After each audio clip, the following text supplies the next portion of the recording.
Begin today the Gemara on Yudalad Amud Beis, 5 lines up from the bottom of the Amud, where it says Al Pi Eidim. In the Mishnah it says that you pay for damages according to Eidim, witnesses. What is the Mishnah saying with this? It says the Gemara Prat, it's coming to exclude L'mayde B'knas, in a case where a person caused a damage where he does not have to pay, but he only has to pay as a knas, it's a penalty. One of the examples for this is a shor that kills a Eved Kanani. So then you pay a knas of 30 coins. It's not a chiv unatayra. And as we'll see soon, according to one opinion, every shor tam that damages and pays chatzi nezek, half damages, is also only a knas. So in a case where a person came and it was his admission, he was made that he caused this damage.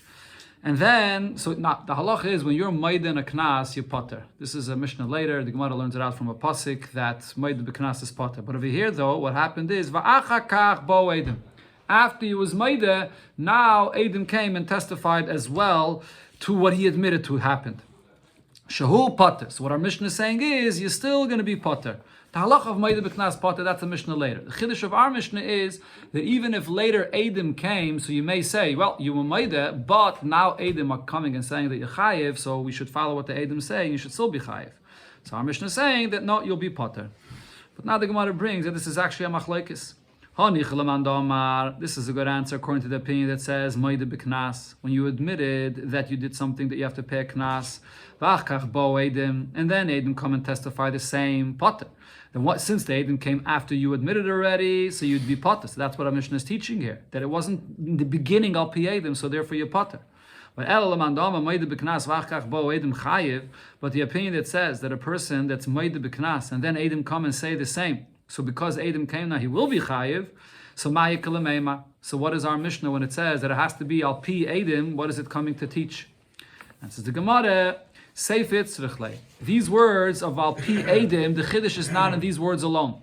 The chiddush is in the continuation of the Mishnah, because the Mishnah says it has to be Al Pi Eidim, and then the Mishnah clarifies what kind of Eidim it has to be. It has to be Eidim that are b'nei chayrin, people that are b'nei chayrin, meaning that it shouldn't be a Eved Kanani, but it should be a freed Eved, which is then a regular Yid, or a b'nei bris, it shouldn't be a guy, but it should be a Yid. Only those people are kosher for Eidos.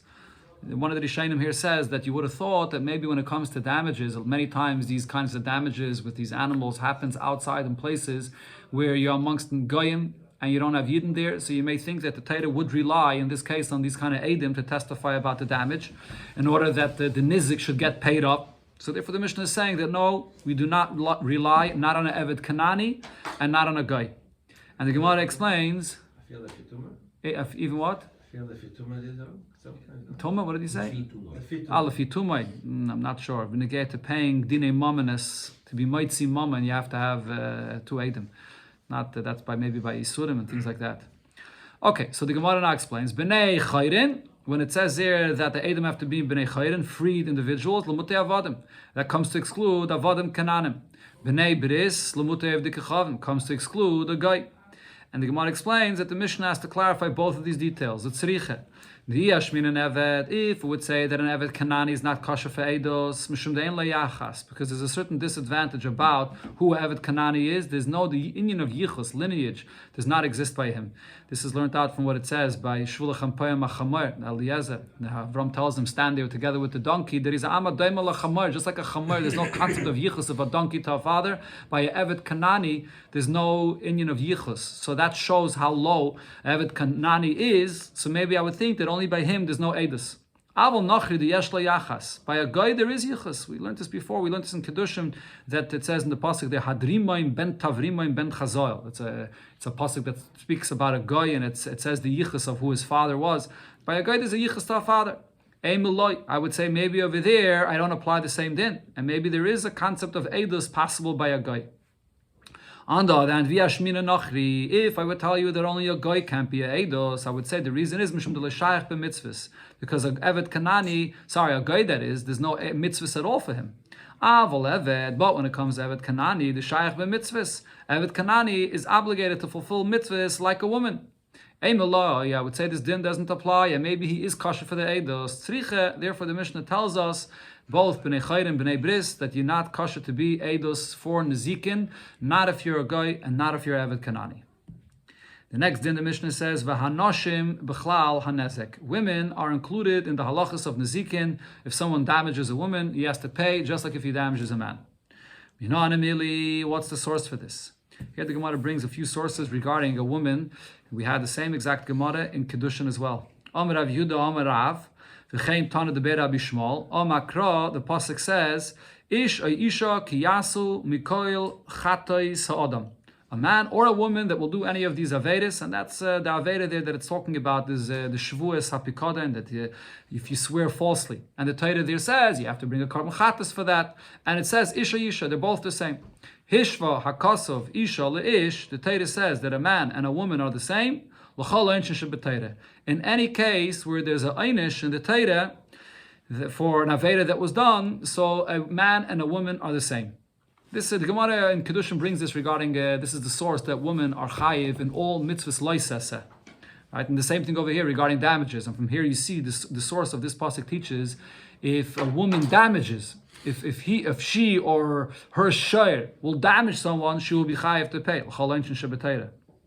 It's one source.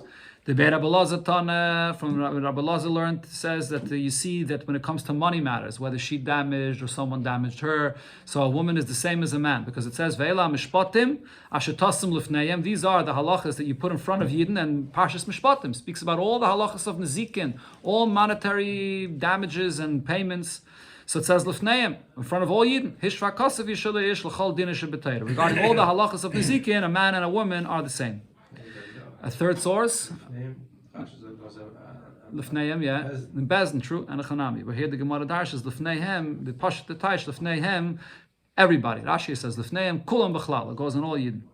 The Bechizkiya, V'Rab Yesi Aglili Tana, they learn from a third pasuk that you see that a man and a woman are the same. Omakra, the pasuk says regarding an ox that gores and kills, V'Hemis Isha Yisha, that if the ox killed a man or a woman, so in either way, the ox then has to be stoned to death. So here you see Hishva Kasav Yishalish. The Torah says that this halacha applies for a man and a woman equally. L'chol Misa Shebetayra, anytime this ox kills a man or a woman, it's the same halacha. Says the Gemara Utzriche. Now we need to have these three psukim to show that we compare the man to the woman. The Yashmina Kamaisa, if it would say regarding the first case where it talks about her bringing a karban chatos for swearing falsely, I would say Hasamu de Chas Rachmana Allah. There, the reason why the Torah is saying that the woman is like the man for einshin, that she brings a carbon, so that she should be able to bring a carbon to be atoned for the aveda that she did. But when it comes to Parshas Mishpatim, where it speaks about all the halachas of dinei mamanis and nizikin, so maybe I would say that women are not included in there, all of this, because ish the bar masal matan, a man which it's more customary for him to be in business dealings in. So over here the Torah gives all these halachas that apply to him. Isha loy, but a woman that's not as much in business like a man. So I would say that maybe that the halachas of Parshas Mishpatim would not apply to her. So here the Torah has to specify clearly the fneim that it does apply. On the other hand, via Sheminan Dinin. If the Torah would say the halacha that a woman is like a man regarding all the dinei mamanis, damages and so on, I would say the reason is this is in order that she should be able to live. If the Torah would not say that the payment of damages are by her the same as a man, people would take advantage of her. They would steal from her, they would damage her, and they don't have to pay.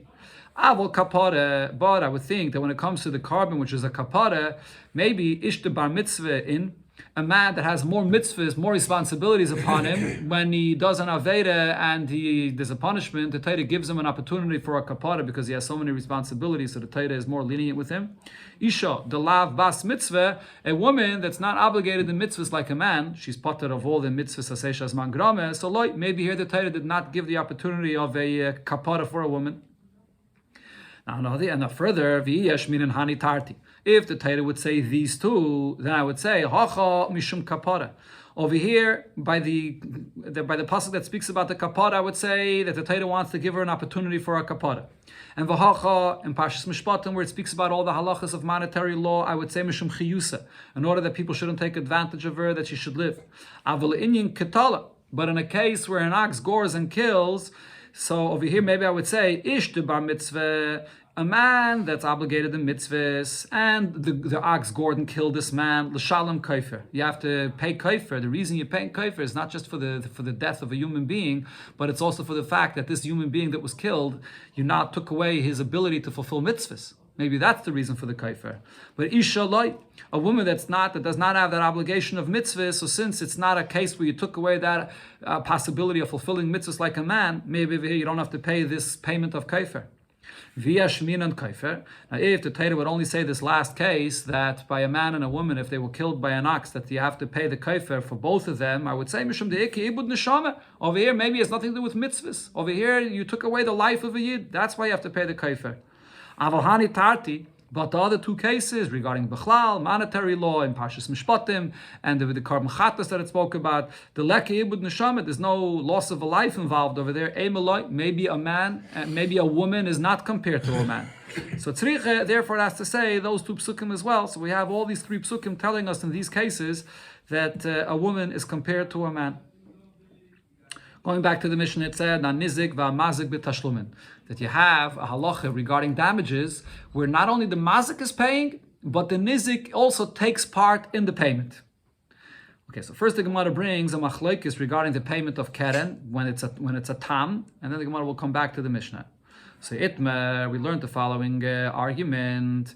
So again, we had many times before in the Gemara here that the keren, a share that gores with its horns, the first 3 times the Torah refers to it as a tam, and you only pay a half a damage. After the 3rd time, then it becomes a mu'id. Now I did it again and again. Now you pay a full damage. So here the question is, how do we define this that the Torah says the first 3 times you only pay half? So one opinion is when you're paying only half of the damages. Rav Papa says memaina. This payment is defined as a monetary payment. Meaning it's money that you owe to reimburse for the damage that happened. It's really something that's your obligation and responsibility. Rav Huna Bereder Rav Yeshua says knosa. It's a penalty. Meaning, if you would look at it reasonably, logically, you would say it's not something you expected. It's not something that you should be obligated to pay. But nevertheless, the Torah gave a penalty to pay half. You should have been totally potter, but the Torah gives a penalty. The Gemara spells out the machlokes here. Rav Papa says when you pay half of the damages by a tam, that this is a money payment. What does he mean by this? Kasavar, he holds as follows. Stam shvarim, you look at regular oxes, lav becheskas shimur kayamin. So oxen, they're not expected to be guarded on their own. The owner could expect that an ox could go wild. So therefore, so even when it gores the first time, this is something that the owner could expect, and therefore, if it happens, he should have to pay the full damage. He didn't guard it properly. However, the Torah has rachmanis on him, because this didn't happen yet 3 times. So therefore, he's not accustomed to this. It's true, he should be guarding it, but nevertheless, because it didn't happen before, so therefore he doesn't necessarily pay attention to this as much. So the Torah has rachmanis, and it patters him of half. He should have been chayav to pay in full, but the Torah patters him of half. But the half that he pays is a regular monetary payment, which it really is his responsibility. No, we look at it the opposite. Kenosa, it's really all just a penalty, because Kasavar, he holds stam shvarim becheskas shimur kaimi, that oxen, their nature is that they don't get wild, and the owner does not expect that it's going to go and gore someone. So it's not something that the owner is expected to guard for. So therefore, midin, you shouldn't have to pay anything. However, the Torah places this penalty upon him if it gores even the first time, because even though it's something that's unexpected to happen, but now that you know that the Torah is going to give you a penalty to pay a half a knas, so then you'll be extra careful, and you'll guard it even from this, even that it shouldn't even happen even once. So now the Gemara comes back to our Mishnah. Tanan, what did the Mishnah say? Hanizik v'mazik b'tashlumin. You have sometimes that not only the mazik is paying, but the nizik also takes part in this payment. What does this mean? When is the case when the nizik takes part in this payment? So the Gemara says we can say that this is regarding the payment of a tam, chatzi nezek. So now, it's understood according to the opinion that says that when you pay half a payment by the time, so really you should have paid in full. And the Torah has Rachmanis and is patterning you halfway. So then we could say, Aina the Shayach Nizik b'tashlumin. So here the Nizik is taking part of this payment. What does it mean? That really the Nizik deserves to get everything. The Mazik should pay in full. But the Nizik is taking part in the sense that he's not getting the full payment. He gives up half of his payment. That's what the Torah says. So this is a kind of payment where the Mazik pays and the Nizik also takes part by the fact that he gives up half of the payment. That would be the pshat in our Mishnah. But according to Rav Huna Bereder Rav Yeshua, that says that the whole payment of even the fact that he pays half is a knas. Really, you should be totally potter. So hashta now delav didei shakel. This nizik is taking a half a payment which really he does not deserve. It's just a knas that he's getting. B'tashlumin isay. Would the Mishnah be saying over here that the nizik is part of this payment? That the nizik is giving something up in this payment? He's not giving anything up. He's getting paid something that he doesn't even deserve. It's a knas that the Torah is giving him. So this can't be the pshat of our Mishnah when it says that the nizik is part of the payment here. It says the Gemara, you're right, according to this opinion, according to Rav Huna Bereder Rav Yeshua, the pshat in the Mishnah is referring to something totally different. The Mishnah here, when it says that the nizik is part of the payment, is in another case. Elo lepchas nevela, to the halacha of pchas nevela, which we learned before. That's in a case where the person's shirt gores another shirt and kills it. So what did we learn before? You don't have to give a brand new shirt. You have to evaluate what's the value of this nevela here. So let's say if it was originally 1,000, now it's worth 200. So the difference is only 800. So you only have to pay 800. But then there's another thing, pchas nevela. You look at its value that it was at the time when the damage happened. What's if from then to the time when the dintayra happens, its value goes down even more? It depreciates, it goes down another $50. So who's going to lose out from this? Not the mazik. The nizik is the one that loses out from this. So this pchas nevela, where the nizik is giving up that depreciation of its value, that's a participation of the nizik in this payment. The mazik is not paying him in full. He has to give up this pchas, this value that it went down. That's what our Mishnah is talking about. Frag the Gemara, how could you say that the lashon of the Mishnah here, when it says nizik and mazik, that the nizik is involved in the payment, how could you say it's coming to say this? We learned that already in the previous Mishnah. The Gemara explained that the lashon of the previous Mishnah teaches this, because it says there, tashlumi nazek, melamed, the word tashlume. What does the word tashlume nazek mean? Melamed, it teaches sha'abayle metaplim benevela, that the nizik, the owner of this dead carcass, he's the one that gets the nevela, and even if its value goes down, by the time that the dintayra comes, it's going to be his loss. It's going to be the nizik's loss. So this, that the nizik loses out here, we already learned before. Why does the Mishnah say this here again? And says the Gemara, it has to say it again because chode betam. One Mishnah is referring to in a case of a tam, when you're paying half a payment, that even over here by the tam, when you pay the difference of the lost value, when you estimate what the nevela is, you still have to also take into account the original value that it was at the time of the damage. The nizik loses out even more by a tam, by a half a payment. And the chada b'muad, then it's telling you that this halacha applies when you pay a full payment by a muad, that here as well. So there's the pchas nevela that the nizik loses out. So it has to tell you that the nizik loses out in both of these cases. Now, why does it have to say both of them? It's necessary to say this halacha in both cases. Because the Yashmin and Tam, if would only say this halacha, that the nizik loses out when the nevela loses its value. By the time, I would say, Mishum da'akati lo yayid. Over there, the reason we're more lenient with the mazik is because this is his animal did not do this 3 times yet. So therefore, we're more lenient with him. Avol mu'ed, when it comes to an animal that gored already 3 times, so it's a mu'ed, so we're not going to be lenient with him. Eimaloi, over here, the nizik will not lose out this pchas, that the value went down. On the other hand, via shminan mu'et. If the Torah would say this halacha, the Mishnah would teach us this halacha here that we are lenient with the mazik by a mu'et. I would say the reason is mishum dekam mishalem kule. Since his level of payment is higher, he has to pay full. So maybe this detail we're lenient with him because he's paying much more. Aval tam, a tam that has another big leniency, he's paying only half. Say maybe we don't add this leniency regarding the pchas of the nevela, the nizik doesn't lose out that as well. He's already not getting full payment. So therefore, tzricha, the Mishnah has to say in both cases that this halacha of pchas nevela applies by the tam and by the mu'ad. That's why there were 2 Mishnahs about this. Toshema, the Gemara brings from another Braise, here regarding the question of Chatzi Nezek by a Tam, is this a mammon payment or is it a Knas payment?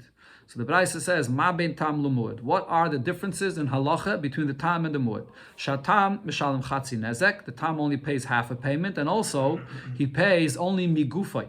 The payment comes from the actual body of the animal that gored and caused the damage.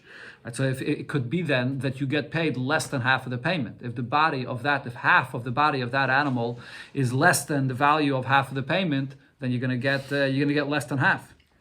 Umued, however, when it comes to one, mishalim nezek shalem, you have to pay in full.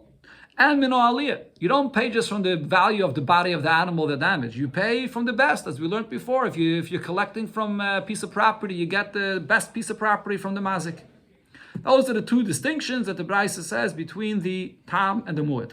Now, if you're going to say that the Chatzi Nezek is a Knas, listening Nami Ho, let us say a third difference, that Tam Einim Mishalam Al Pi Atzmoi, that since Chatzi Nezek is a Knas, so the halacha by a Knas is, as we learned in the beginning of the Gemara today, if the person admits to this kind of a payment, whenever you admit a payment which is a Knas, you don't have to pay. Maide and a Knas is Potter. So why doesn't it say this distinction as well? That a Tam does not pay when he admits himself, and a Muad is Mishalam Al Pi Atzmai, and a Muad which pays in full and it's not a Knas, there he pays when he admitted. So there should have been a third distinction here. Answers the Gemara, according to this opinion, we have to say Ton of V'Shayir. The Braisa says differences between Tam and Muad, but it leaves out this difference. My Shayir, the high Shayir, as the Gemara always asks, the Braisa would not leave out one thing. There has to be something else that it leaves out with it. What else did it leave out? The distinction of a Tam and a Muad. Shayir Chatzi Kaifer. It also leaves out the halacha of Chatzi Kaifer. When the Shayir gores and kills someone, so you have to pay a Kaifer. Now by a Tam, so it does not pay Chatzi Kaifer. It doesn't pay anything. So it's leaving out this distinction that the Muad pays and the Tam does not pay. Doesn't even pay Chatzi Kaifer either. Says the Gemara, that's not something that could be considered that it was left out, because imishum chatzi kaifer lav shiyuruhu. If it was this halacha of half kaifer by a Tam, that's not being left out here, because ha mani, who is this Braisa going according to? Rabbi Yosi Aglili. It goes according to Rabbi Yosi Aglili. The Alma mishalim chatzi kaifer. Rabbi Yosi Aglili says, just like a ox that gores, he always pays half a damage. When it gores and kills a human being, the halacha of kaifer applies there as well, that he pays half a damage. So this is not being left out. The Braisa already said the difference between the Tam and the Muad, that the Tam pays Chatzi Nezek and the Muad pays Nezek Shalim. So therefore, this is not a second thing that is being left out of here. Toshema, the Gemara brings a raya from another Braisa. This is also speaking about seemingly a Tam. So what does it say here? A person comes forward and he's making an admission. Haim is Shairi es Pliny. My ox killed this individual. Or Shairi shel Pliny. Or my ox killed this Shair. With this admission, he's going to pay. Now, why does he pay if it's an admission? If it's Maida B'Knas, it's Potter. My love, don't you think, what is this talking about? B'Tam. We're talking about a Tam that is so it's Chatzi Nezek, and according to Rav Huna B'Reder Rav Yeshua, this is only a Knas. And over here, though, it says that if he admits, he's chayiv. Why is he chayiv? So this proves that it's not a knas, that it's a money payment, and therefore, even if you made it, you're still chayiv. Says the Gemara, loy b'muad. This price is talking about a muad. Therefore, if he admits himself, he's going to be chayiv. It's not talking about a tam. So, yeah. If a muad, sorry, he's going to be potter. That is right. If a muad, if he admits himself, he's going to be potter. That's what this price is talking about. Says the Gemara, avol tam. But if you would be a tam, what would be the din? Hachanami de'ei mishalam al piatzmai. If he was a tam, so then you would say that it's a knas, and if he admits himself, he would be potter. So then, if so, this brisa goes on to make a distinction with another case. Ihachi. Ad Tani Sefer. Why does this brisa continue and says that if the admission is different, if he comes and says, "Hey, Miss Shairi es avdei shel Pliny," the Mayag's gored and killed an Evet Kanani. So then, Ei Mishalom al Piatzmai, over here, the payment for this is a knas. As it says in the Torah, you pay 30 coins, and this is a knas. Doesn't matter what the value of the Evet Kanani is, even if it's less, you pay this knas. So over here, this is a payment which is a knas, and you don't pay it if you admit on your own, like the halacha with knas always is. But the question is, liflike v'lisni b'didei. Why do we have to go to the case of goring and killing an evet? Why not make a simpler distinction regarding a shayr that gores and kills someone? And we could say as follows: when is it that if you admit you'll be chayiv b'mu'id? If it was a case where it already gored 3 times the mu'id, avul b'tam. But if it's the first 3 times and it's only a knas, and mishalim al piyatzma, you don't pay if you admit it yourself. That's what the Braisa should have said. And says the Gemara, there's no question, because kula b'mu'id kamairi. This Braisa is speaking all just about a mu'id. It's not speaking, it doesn't want to make, it's not talking about a tam at all. It's talking all just about a mu'id, so therefore it doesn't make this distinction between mu'id and tam. It wants to show you even a shur, which is a mu'id, sometimes when it pays, it's a knas. When it gores the Evet Kanani. The Gemara brings another ayah, Toshama. The Braisa says as follows: Zeh haklal. This is the rule. Kol mishalem yoser al mashe hizik. Anytime you're paying a payment and the value of the payment is more than the actual damage, so this is defined as a knas, and therefore any mishalem al piyatzma. You will not pay if you admit yourself. So what do we see from this? What's knas? Knas is only if you're paying more than the value of the damage. So my love, don't you think we could learn from here? But if what you're paying is less than the value of your damage, so then that's not a knas, mishalim. Then you do pay if you admit yourself. So that means that chatzi nezek by a tam, you're paying less than the value of your damage, that's not a knas. So it's clearly not like Rav Huna B'Rei Rav Yeshua. Says the Gemara loy. That's not how you have to understand that Braisa. What you learn from there is hakemoshe hizik mishalim. The only time that it's considered to be a regular money payment, is if you pay exactly the value of what the damage is. But if it's more or even less, like it is by tam, so then it's not a money payment. It's a knas. So the Gemara asks on this answer, Avo pachai smai, what are you going to say? But if it's less, if it's a payment that's less than the value, so hachanami delay mishalim, this is also a knas, and therefore you don't pay if you admit yourself. But ihachi, if so, adatani, why does the Braisa say, Zeh haklal kol mishalim yosa masha hizik ein mishalim al piyatzma, that the rule is that if you're paying more than the value of the damage, then it's a knas? Listen, let the Braisa be clear. Zeh haklal, that the rule is kol she'ein mishalim k'moshe hizik. If you're not paying exactly the value of your damage, then it's a knas. And then it would be clear that even chatzi nezek, where you pay less, is a knas. The mashma pachais, the mashma yaser, I would know if you pay less or if you pay more, either way, that it's a knas. So to Yufte, this refutes Rav Huna B'Rei Rav Yeshua that says that chatzi nezek is a knas. But the Gemara says, nevertheless, v'hilchase, the actual halacha is palge niske knose. The payment of chatzi nezek by a tam is a knas. It's not a regular money payment.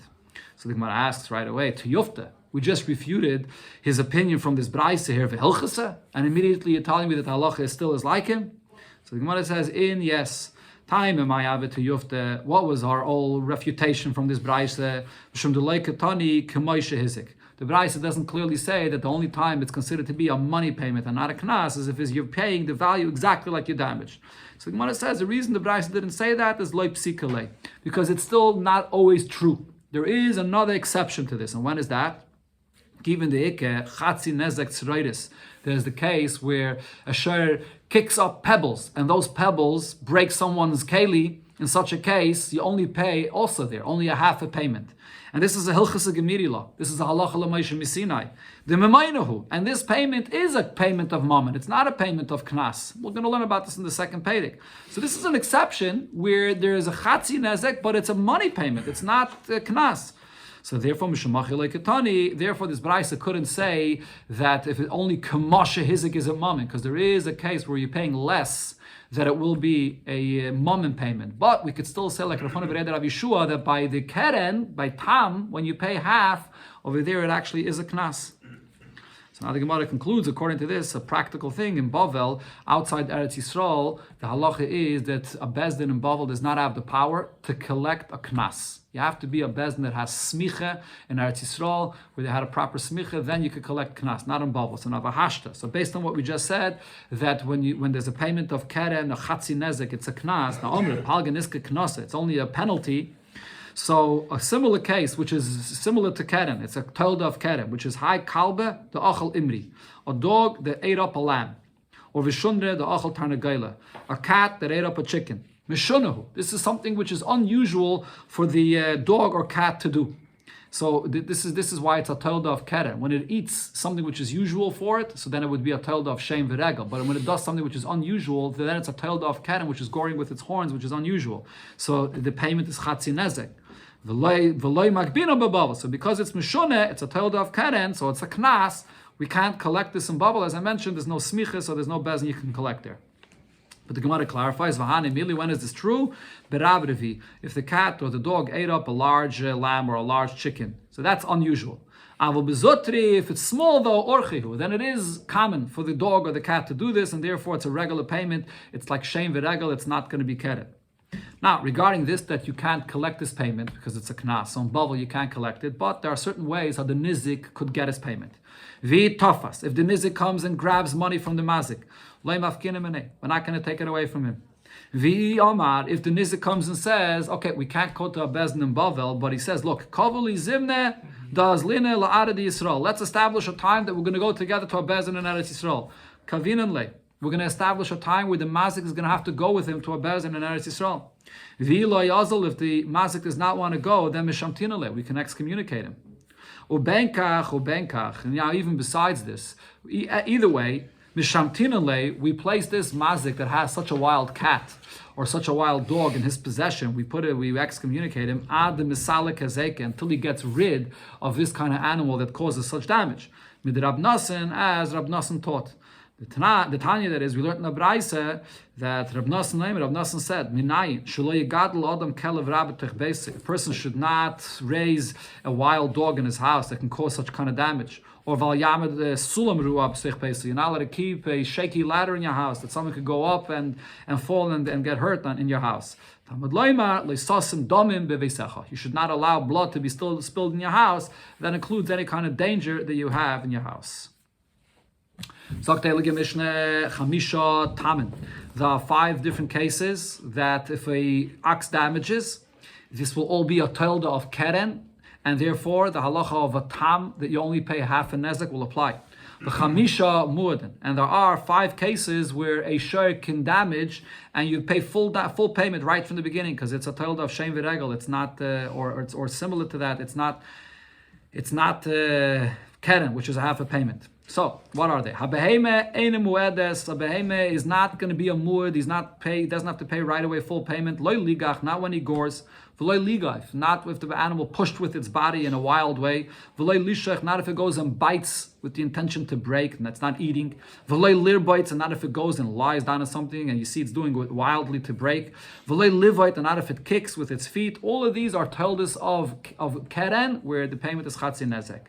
Now, there are 5 cases where you pay full damages right in the beginning. Hashem, if the animal is eating, muedes lecheles haroylo, it's a mued that it eats what's fit for it. If it's eating food, so then it pays full payment. Haregel, muedes lishbar b'derech hilucha, if it tramples, so it breaks while it walks, you also pay full damages.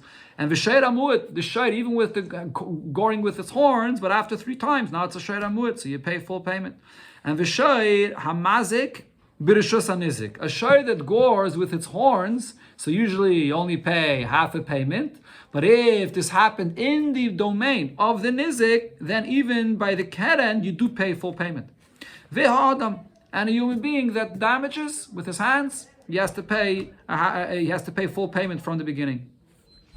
Haze'ev, a wolf, v'ha'ari, a lion, v'ha'doiv, a bear, v'ha'nemer, a leopard, v'ha'bardalis. What's a bardalis? Some kind of what do they have there for bardalis?